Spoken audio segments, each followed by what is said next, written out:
sardi sono privi della caratteristica fondamentale che gli poteva consentire di accedere alla negoziazione.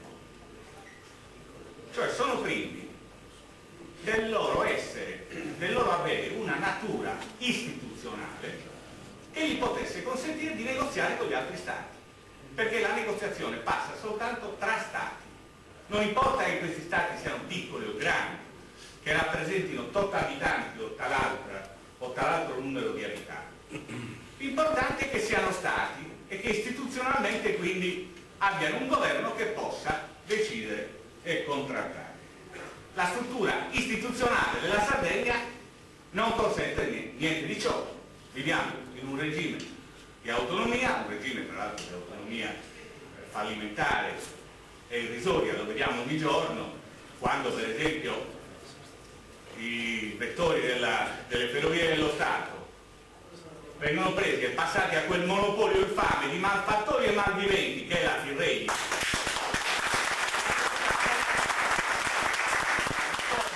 La Sardegna nei confronti di questi processi non conti un bel processo. Poi magari ci danno il vicepresidente della Tirrenia, perché questo serve a coprire evidentemente, no? I processi di espropriazione che noi viviamo.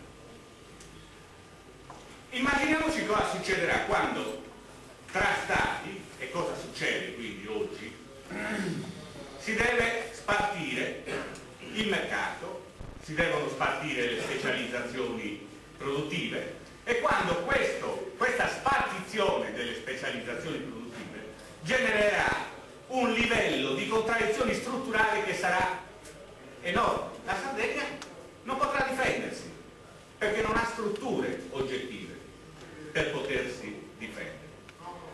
E le cose saranno diverse a seconda delle aree geografiche, perché nel centro, questo centro di questa unione economica e monetaria, che è l'area che va da Londra fino alle regioni forti del nord Italia, che è un centro ricco, le tensioni potranno essere riassorbite grazie all'utilizzo di quell'eccedente economico abbondante che vi è in questa area. Invece le tensioni in periferia, nelle aree marginali, devasteranno del tutto l'apparato produttivo, aumentando evidentemente il sottosviluppo. Ma questa è nella logica della Commissione europea, perché voglio dire, il nostro sottosviluppo non è mica qualcosa che nasce per caso. Il nostro sottosviluppo è voluto, perché questo sottosviluppo significa ricchezza per altri, significa sviluppo per altri, no? Perché noi, per esempio, sul terreno dei trasporti siamo in un meccanismo di monopolio gestito dalla Tirrenia, perché questo tipo di ricchezza, immaginatevi la ricchezza prodotta da quei 4 milioni e 500 mila turisti che ogni giorno, ogni estate vengono in Sardegna, viene presa dalla Sardegna e evidentemente trasferita a Napoli.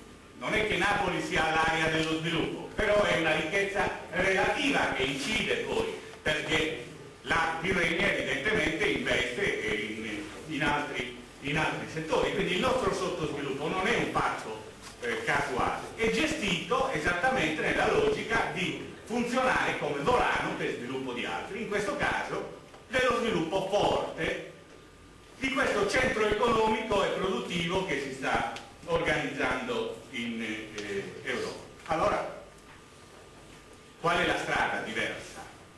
La strada è ritornare alla casa comune mediterranea, riscoprire insieme alle altre isole il nostro spazio storico, che è antichissimo geograficamente, il nostro essere ponte tra Europa e Africa, il nostro essere centro del Mediterraneo e dei traffici mercantili che sul Mediterraneo si sono sviluppati.